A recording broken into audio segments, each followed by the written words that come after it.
Mi hermana se rió orgullosa de mí en su boda. No te invitaron. Hay una época en la vida, generalmente vinculada a la infancia pero que en realidad se alarga como una sombra difusa hasta bien entrada la adolescencia, en la que uno acepta las reglas del mundo tal y como se le presentan. Uno no las cuestiona. Simplemente las acata, convencido de que lo que es porque así debe ser. Fue solo mucho después, y con no poca amargura, que comprendí que las reglas de mi familia nunca fueron neutrales. Que el reparto de atención, afecto y permisividad fue desde siempre un juego trucado. Y que yo, Julián Ordaz Ribelles, hijo primogénito de una familia ilustrada en apariencia, fui el jugador designado para perder con elegancia. Mi hermana, Silvana, y yo nacimos con 3 años de diferencia. En una familia pequeña, de esas que cultivan un aire de intelectualidad sin concesiones. Vivíamos en un chalet con jardín en San Lorenzo de El Escorial, ese rincón madrileño donde la historia cuelga del aire como una niebla espesa. Nuestra casa tenía nombre, Los Castaños, lo que ya decía bastante sobre el tipo de hogar que mis padres aspiraban a mantener, uno donde las cosas importaban. Las palabras, los símbolos, la armonía visual del mobiliario. Mis padres eran de esa estirpe. Estudiosos del detalle, apasionados por el significado de las cosas. Mi padre, Román Ordaz, era urbanista.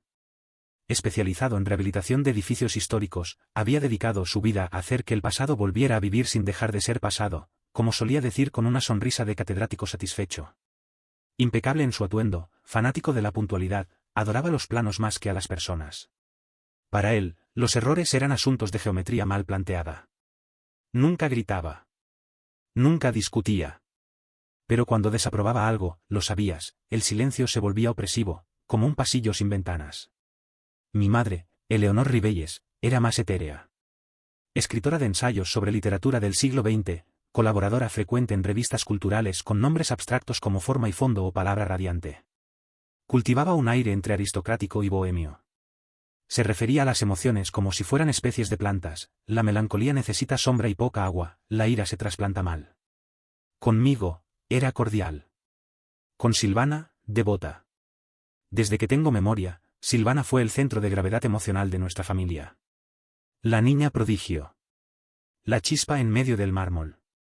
Decían que tenía mucha luz, un carácter magnético, una sensibilidad especial.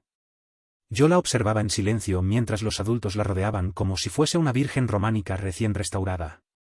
Aplaudían sus respuestas afiladas, celebraban sus ocurrencias, la dejaban interrumpir conversaciones sin reproche alguno.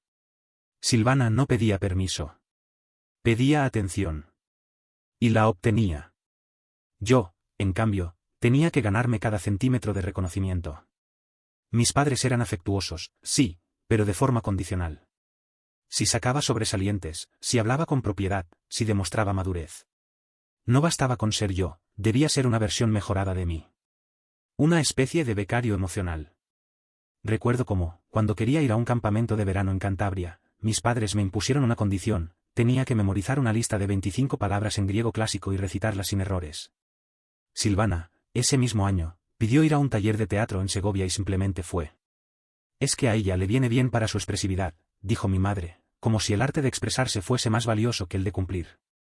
Y así fueron los años formativos, un sistema binario perfectamente aceitado. Silvana pedía, y se le concedía. Yo pedía, y me decían, demuéstralo primero. Era como si viviéramos en un tablero de ajedrez y ella jugara con piezas que no seguían las reglas. Saltaba, improvisaba, ganaba. Yo tenía que calcular cada movimiento y justificarlo después ante un comité invisible. No exagero cuando digo que incluso en las celebraciones, esa desigualdad se hacía tangible. Para su 10º cumpleaños, organizaron una fiesta temática de las 1001 noches, con un patio cubierto de alfombras, lámparas orientales y hasta un actor contratado para hacer de fakir. Cuando yo cumplí 10, me regalaron una enciclopedia y una excursión al Museo Arqueológico con una guía contratada, especializada en numismática visigoda. Mi padre me dijo con satisfacción que era el regalo ideal para alguien con mi sentido del rigor.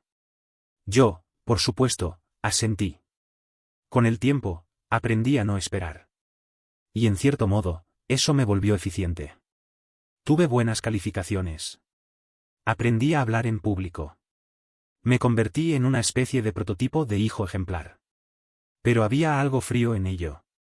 Como si mi existencia estuviera diseñada para equilibrar el fuego de Silvana. Como si me necesitaran solo en la medida en que ella necesitaba contraste.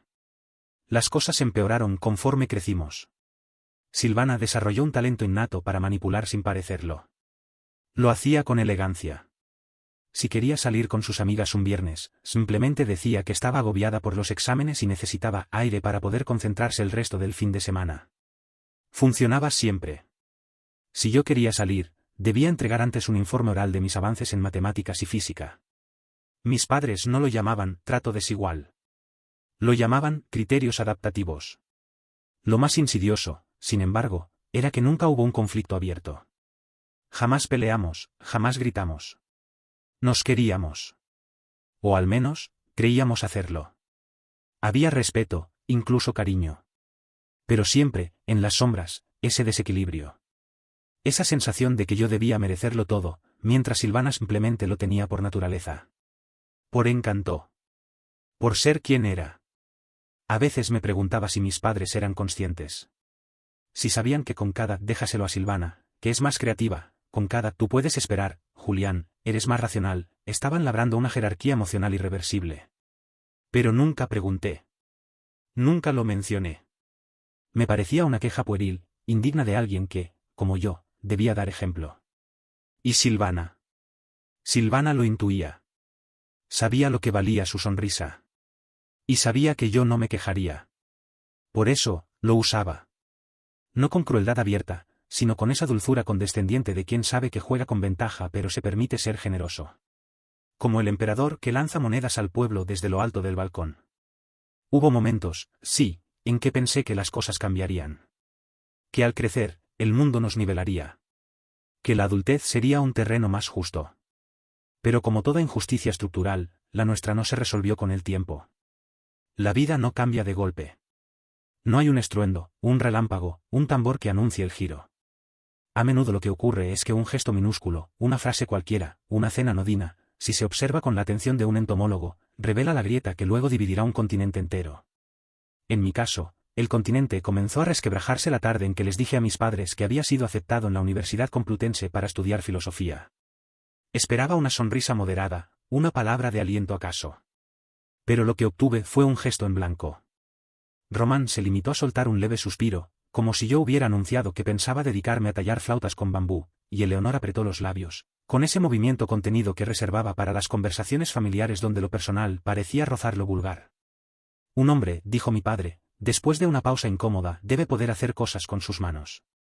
Y eso solo se logra con la práctica. Eso fue todo. Sin discusión.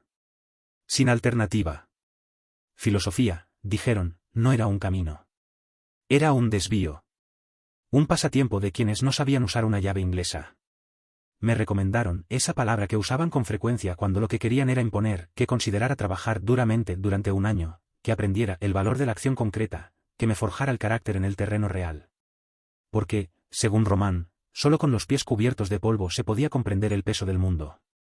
Y así fue como, a mis 18 años, el mismo día que mis compañeros del instituto celebraban su ingreso a universidades de toda España, yo tomé un autobús a Fuenlabrada, cargando una mochila con 2 mudas, una navaja multiusos que me regaló mi abuelo y una especie de ira muda que aún no sabía cómo domesticar. Me instalé en una pensión junto a la carretera, con persianas que no cerraban del todo y un ventilador de techo que parecía a punto de desintegrarse con cada giro. Conseguí trabajo con una pequeña empresa de rehabilitación de edificios, una ironía que no se me escapó, restaurábamos fachadas como las que mi padre dibujaba en su estudio, pero desde el andamio, no desde el plano. Durante aquel año trabajé bajo el sol, entre ladrillos, escayola y cemento. Aprendí a usar una llana, a mezclar mortero, a calcular resistencias. Mis manos se llenaron de grietas y callosidades. Perdí parte de una uña con un martillo mal dirigido. Y cada noche, al volver al cuarto, me duchaba con el agua apenas templada del grifo oxidado y pensaba en cómo había llegado allí. No me quejaba. No tenía a quién. Porque ese fue el mayor giro de aquel año, mis padres no me llamaron una sola vez. No preguntaron si estaba comiendo bien. No quisieron saber si el trabajo era seguro. No enviaron una carta. Supongo que en su lógica, el silencio era prueba de respeto. O una prueba más, la de la autosuficiencia. La masculinidad silente. Y sin embargo, cuando Silvana se graduó, todo fue distinto. No había cumplido aún los 18 cuando mis padres organizaron una comida con 6 comensales clave, un catedrático de historia del arte, una poeta premiada con el Loeb, Una fotógrafa postconceptual amiga de mi madre y dos miembros de una fundación privada que financiaba talentos emergentes. Silvana, según me enteré por terceros, iba a estudiar en la Escuela Superior de Arte Dramático de Barcelona, con un programa personalizado que incluía estancias en París y Berlín. Porque lo que tiene ella no se puede permitir que se pierda, dijo mi madre, según me relató una antigua vecina con la que aún mantenía contacto epistolar. Aquella frase quedó girando en mi mente como un péndulo invertido. ¿Y lo que yo tenía? ¿No podía perderse? ¿O es que nunca fue lo bastante valioso para lamentar su extravío? Lo supe todo desde lejos. Por recortes de conversación, por llamadas esporádicas de mi tía Aurelia, por fotos en redes sociales donde Silvana parecía radiante, vestida como una musa de cine europeo, rodeada de personas que parecían sacadas de una función del teatro español. Ella me escribía de vez en cuando, mensajes breves, como si no quisiera incomodarme con demasiada alegría: te echo de menos, sigues en Fuenlabrada, mira este vídeo, creo que te gustará. Y yo, con una mezcla de orgullo herido y amor antiguo, le respondía con frases cuidadas, como quien mantiene correspondencia con una reina extranjera. A veces pensaba que ella no era culpable. Que simplemente había sido arrullada por el mismo canto de sirena que me había dejado a mí en las rocas. Pero otras veces, muchas más de las que quisiera admitir, me invadía una rabia silenciosa. Porque ella sabía. Sabía que a mí no me ofrecieron nada. Sabía que para pagarme el uniforme del instituto, tuve que vender mi bicicleta. Que cuando pregunté si podía estudiar filosofía, me mandaron a mezclar calorías. Y ella, aun con ese conocimiento, aceptó el privilegio sin cuestionarlo. Lo envolvió en papel de gratitud, pero no lo rechazó. Lo reclamó como quien acepta una herencia justa. Y quizás lo era, desde su punto de vista. Con el tiempo, regresé a Madrid. Con algo de dinero ahorrado, comencé a estudiar por las noches mientras trabajaba en una empresa de logística. Me especialicé en gestión de inventario, algo muy distinto a lo que soñé, pero al menos me daba estructura. Mis padres, en ese entonces, se mostraban cordialmente sorprendidos. No pensábamos que te gustara tanto lo concreto, decía mi padre, como si mi vida fuese una nota al pie de un ensayo sobre la voluntad. No les hablé del resentimiento.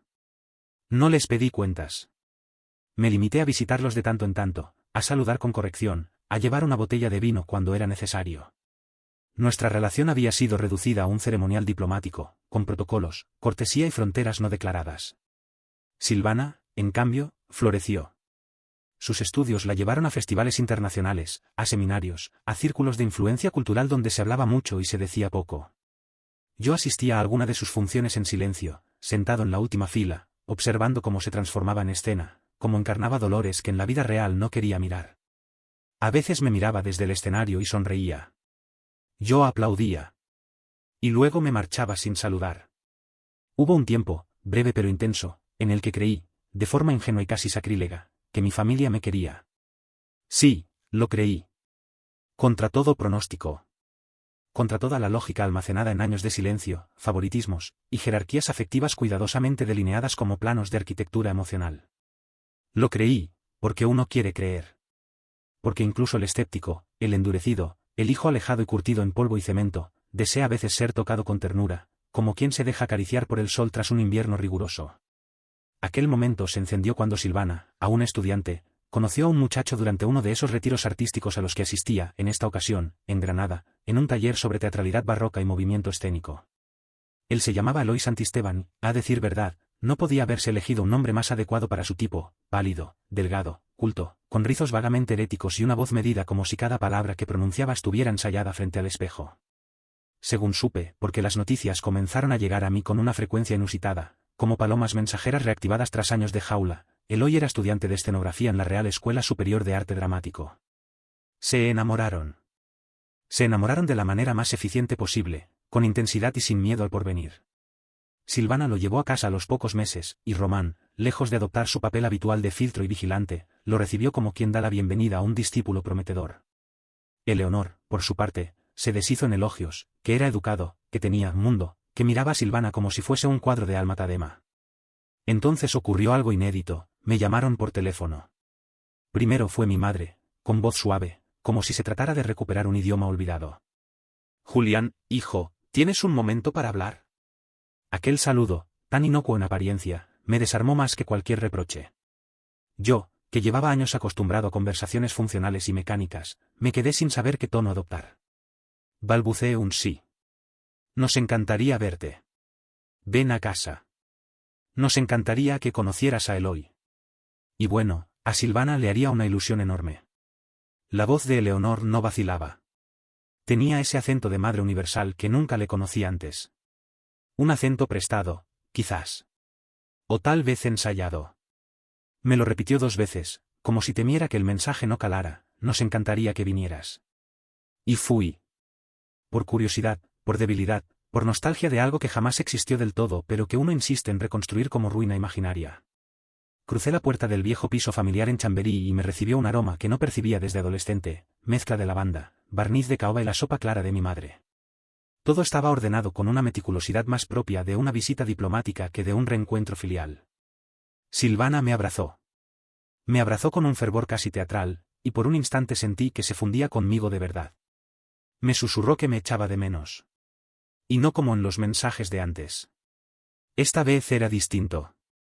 Sentí algo tibio en el pecho. ¿Esperanza?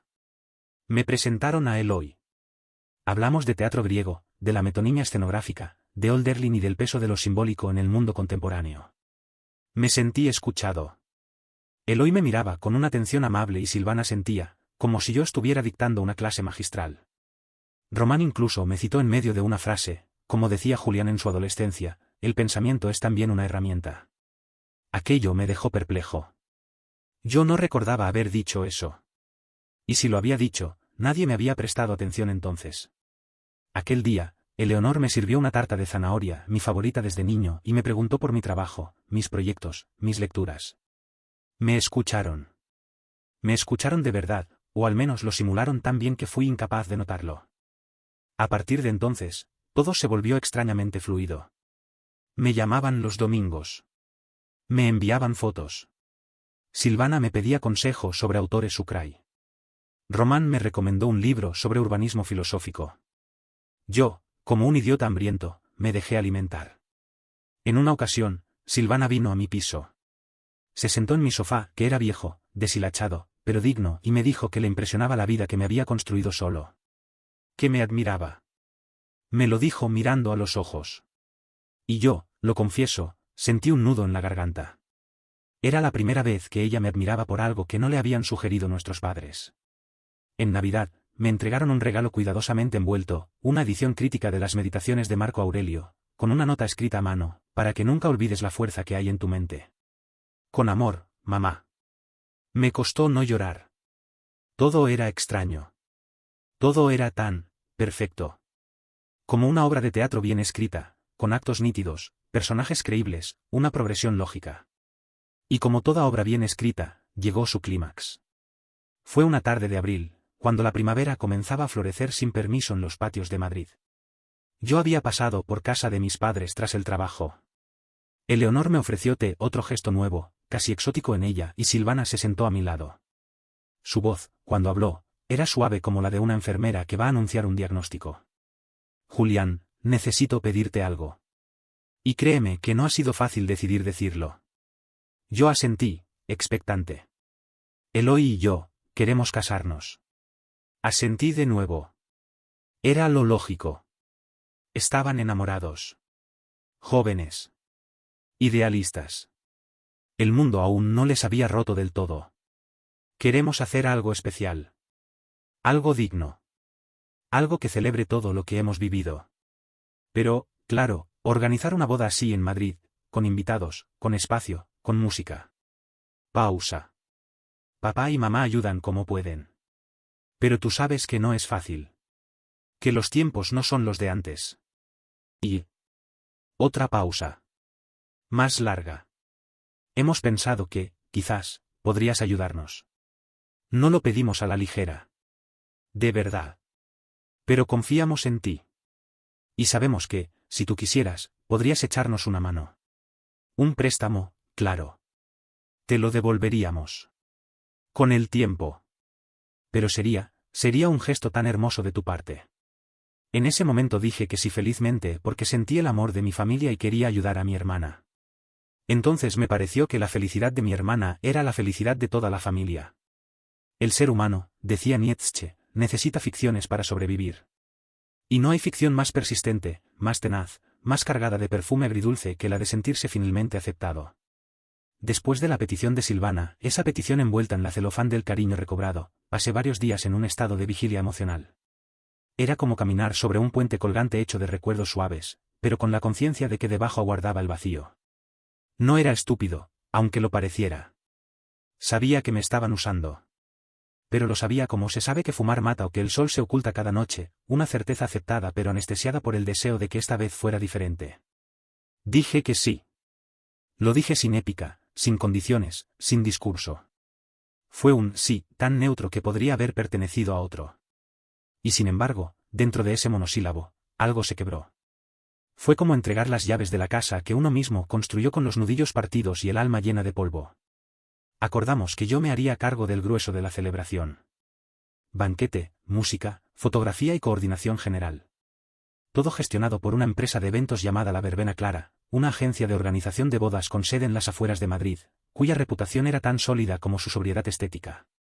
Silvana, por supuesto, eligió personalmente el estilo, inspiración campestre francesa, con arreglos florales minimalistas y vajilla de porcelana con rebordes dorados. Eloy aportó sus gustos escenográficos, iluminación indirecta, cortinajes blancos flotando entre columnas falsas, y una selección de piezas barrocas mezcladas con jazz moderno para la recepción. Yo me encargué de hablar con Ismael Cruz, el coordinador de La Verbena Clara. Un tipo eficaz, pragmático, algo áspero, pero confiable. Me entregó el presupuesto con precisión alemana. Me explicó los detalles de los contratos, los plazos, los proveedores. Me dijo que bastaba con una señal del 15% y que el resto se abonaría el mismo día de la boda, cuando todo estuviese montado y funcionando. Firmé los documentos. Hice la transferencia de la señal. El dinero no me sobraba, pero me alcanzaba. Había trabajado más de una década para conseguir una cierta estabilidad, y lo que me dolía no era el gasto, sino el hecho de que se diera por supuesto que yo estaba obligado a asumirlo como una forma de redención familiar. Como si toda mi historia dentro de esa casa, los sacrificios, las renuncias, las ausencias, pudiera reducirse a una sola función útil, pagar la fiesta. Román y Eleonor no eran indiferentes, al menos no abiertamente. Ellos se encargaron del coche, un Citroën DS restaurado, color crema, alquilado por un día, y del vestuario de los novios. El vestido de Silvana fue encargado en un atelier sevillano, con mangas de encaje bordado a mano. El traje de Eloy, en cambio, fue diseñado por un amigo suyo de la Resart, con cortes asimétricos y detalles discretamente teatrales. Todo muy ellos. Durante los meses previos al evento, fui testigo, a la distancia precisa, de los preparativos. Silvana compartía fotos de centros de mesa, del menú, del sitting plan. Yo recibía correos de la empresa, confirmando horarios, listas de proveedores, secuencias de entrada y salida de invitados. Todo estaba orquestado como una ópera bufa, con escenas de amor impostado y compases de logística impecable. Y yo, como un corista resignado, ponía mi parte sin rechistar. La ceremonia se celebraría en la iglesia de San Andrés, un templo barroco en el corazón de Madrid, con frescos en la cúpula y una acústica que haría llorar a Bach. Luego, los invitados se trasladarían al Palacio de la Alameda, un espacio reconvertido en salón de eventos, rodeado de jardines geométricos y fuentes de mármol. Llegó el día. Un sábado cálido, de cielo limpio y viento apenas perceptible. Yo había dormido mal, como si el cuerpo presintiera lo que la mente aún se negaba a imaginar. Me vestí sin entusiasmo, traje oscuro, camisa blanca, corbata sobria. La ceremonia en la iglesia fue tan bella como previsible. La entrada de Silvana fue recibida con murmullos de admiración. Eloy, visiblemente emocionado, recitó sus votos con esa voz modulada de actor en ciernes. Román miraba todo con un orgullo que parecía prestado de otra vida. Eleonor lloraba discretamente, como mandan los cánones. Yo, desde una de las bancas laterales, observaba sin emoción, como quien asiste a la representación de una historia ajena. En cuanto terminó la misa, me despedí con una excusa imprecisa y me dirigí al Palacio de la Alameda. Mi intención era llegar antes que nadie, asegurarme de que todo estuviera en orden. Aparqué cerca del portón principal. Era una construcción del siglo XVIII, con columnas jónicas y un portón de hierro forjado. Ya había movimiento, camareros vestidos de lino, técnicos de sonido ajustando cables, floristas ultimando los detalles. Todo parecía ir sobre ruedas. Caminé hasta la entrada principal, donde una joven de gesto amable, Claudia, según su tarjeta, controlaba la entrada con una lista sobre una tabla de madera clara. Su sonrisa era tan educada que parecía ensayada. Buenos días, ¿su nombre, por favor? Julián Ordaz. Buscó. Pasó página. Volvió a la primera. Frunció apenas los labios. Miró la lista de nuevo. Tecleó algo en la tablet a su lado. ¿Cómo me dijo que se llama? Julián Ordaz. Hermano de la novia. Volvió a mirar. No, lo tengo en la lista. Dudó. Me miró con cierto desconcierto. Yo, en cambio, permanecí inmóvil. Un leve zumbido se instaló en mi oído derecho. Como un mosquito invisible. Disculpe, quizás fue un error, puede esperar un momento mientras. No, está bien. Dije eso. Como si todo estuviera bien. No sentí rabia. Ni vergüenza. Ni siquiera sorpresa. Fue como si algo que llevaba tiempo queriendo revelarse finalmente se quitara el disfraz. Como si el universo, en su afán por mostrarme la verdad, me hubiera preparado ese último truco de magia. Mi nombre no estaba en la lista. Y eso en sí mismo, fue más elocuente que cualquier gesto anterior. Más definitivo que el abrazo de bienvenida, que la tarta de zanahoria, que las lágrimas de Leonor. Más punzante que la admiración repentina de Silvana o las citas impostadas de Román. Más brutal que la factura de la verbena clara. Yo, el hermano que pagó la música, la cena, las fotos. Yo, el hermano no invitado. La historia no terminaba aún. Me quedé de pie, frente a Claudia, la recepcionista con su tablet, su lista y su media sonrisa profesional, como un muñeco olvidado en la entrada de un teatro al que nunca fue invitado. La escena se desarrollaba a mi alrededor con una coreografía insultantemente ajena, coches llegando, tacones pisando grava, risas de mujeres envueltas en gasa y perfume caro, camareros ajustándose las chaquetas, fotógrafos disparando con la urgencia de quien cree estar documentando historia viva. Vi llegar a Silvana. Salió de un coche con chofer, ayudada por Eleonor, su eterna directora de escena. Silvana bajó el velo con una teatralidad tan natural que parecía llevar años ensayándola. Eloy venía detrás, con un ramo entre los dientes como si de un bodegón viviente se tratara. Ambos reían. Radiantes. Completos. Perfectos. Me acerqué a ella. No corrí. Caminé con esa lentitud precisa que tiene el que ya ha perdido, pero aún no ha sido informado oficialmente. Ella me vio. No con alegría, ni con culpa. Con desconcierto. ¿Qué haces aquí? Me soltó, sin ni siquiera fingir una bienvenida. No estoy en la lista. No se inmutó. Se ajustó el velo. Miró a su alrededor, como si buscara la complicidad de un testigo. Claro que no. No estás. La frase no tenía ira. Ni sorpresa. Era una constatación, como quien dice el cielo es azul o la leche se guarda en la nevera. ¿Y por qué? Me miró un segundo. Un segundo apenas, pero bastó. En ese segundo comprendí que todo lo anterior, los abrazos recuperados, los elogios falsos, las llamadas de madre afectuosa y los consejos de padre sabio, había sido parte del decorado. No es un lugar para alguien como tú, Julián. No te lo tomes a mal. Pero los obreros no caben en ciertos entornos. No entre personas cultivadas. No hoy. Mi hermana. Mi hermana Silvana. Con su vestido de encaje, su novio de actor frustrado, su boda costeada por el hermano que no estaba en la lista. El golpe fue seco. No como un martillo en la cabeza, sino como una losa depositada lentamente sobre el pecho. No hubo rabia inmediata. No hubo gritos.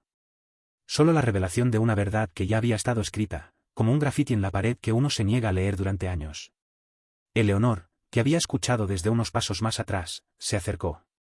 A sus ojos aún no se le habían secado las lágrimas de la iglesia, pero en su boca ya asomaba el gesto agrio de quien se sabe legitimada. Silvana tiene razón, dijo, con la voz firme de las que no dudan jamás. Esto no es una reunión de albañiles. Es la boda de tu hermana. No puedes venir así, sin entender el lugar que ocupas. Y francamente, creía que lo habías entendido al quedarte fuera de la lista. Era perfecto. Lo habían planeado todo. Lo habían hecho sin torpeza. No fue un olvido. Fue una exclusión diseñada. Calculada. Limpia. Pagaste lo que te tocaba pagar, añadió Román, que apareció detrás, como salido de una trinchera para lanzar su única bala. Y nosotros pusimos lo nuestro. Ya está. Cada uno cumplió. Cada uno cumplió. Ellos con su desprecio. Yo con mi dinero. Todo en orden. Entonces lo decidí. No lo pensé, lo decidí. Como quien cierra una puerta sin mirar atrás. Fui hasta el aparcamiento, saqué el móvil del bolsillo, marqué el número de Ismael Cruz. Respondió en 2 tonos. ¿Sí? Cancela todo. Hubo un silencio. ¿Perdón? Cancela todo. El banquete. La música. Las fotos. Todo. La celebración aún no ha empezado. Tienen el 15%. Quédeselo. Pero que nadie más entre. Que nadie coma. Que nadie baile. Que nadie sonría a costa de lo que yo pagué. Colgó sin palabras. Y yo también. Me subí al coche, arranqué con la sangre aún zumbando en los oídos. No miré atrás. No por heroísmo, sino por agotamiento. Porque mirar atrás era seguir respirando el veneno. Porque mirar atrás era concederles un segundo más de mi vida. Apagué el teléfono. El mundo se convirtió en un silencio perfecto. Pasaron 2 días. 2 días en los que no supe nada. En los que no quise saber. Fui a trabajar. Dormí. Comí poco. No lloré. Llorar es para cuando uno cree que algo puede arreglarse. Esto no. El tercer día encendí el móvil. 42 llamadas perdidas. 27 mensajes. Escuché algunos. Román. ¿Qué demonios hiciste, Julián? ¿Sabes el escándalo que armaste? ¿Sabes lo que costó todo eso? Eleonor. Siempre fuiste un egoísta. Un resentido. Esto no era sobre ti. Era el día de tu hermana, Julián. ¿Silvana? No puedo creer que hayas destruido mi boda. Todo lo que hiciste fue por envidia. Siempre fuiste pequeño, Julián. Siempre. Sí. Pequeño. Pero no tanto como para no darme cuenta de lo que valgo. No respondí a ninguno. No devolví llamadas. No pedí disculpas. Silvana, que tantas veces me dijo que yo debía ganarme mi lugar, finalmente me lo concedió, me hizo invisible. Y desde ese lugar, desde esa sombra, tomé la única decisión que me quedaba, salir. Ya no estoy en sus listas. Ni en sus recuerdos. Ni en sus futuros planes familiares. Y sin embargo, por primera vez en mi vida, estoy exactamente donde quiero estar, fuera. Donde no hay que pagar para ser aceptado. Donde no hay que pedir permiso para existir. Justicia no es venganza. Justicia es el equilibrio que se alcanza cuando uno deja de mendigar amor donde solo hay interés. Mi nombre no estaba en la lista. Y ahora, por fin, tampoco están ellos en la mía.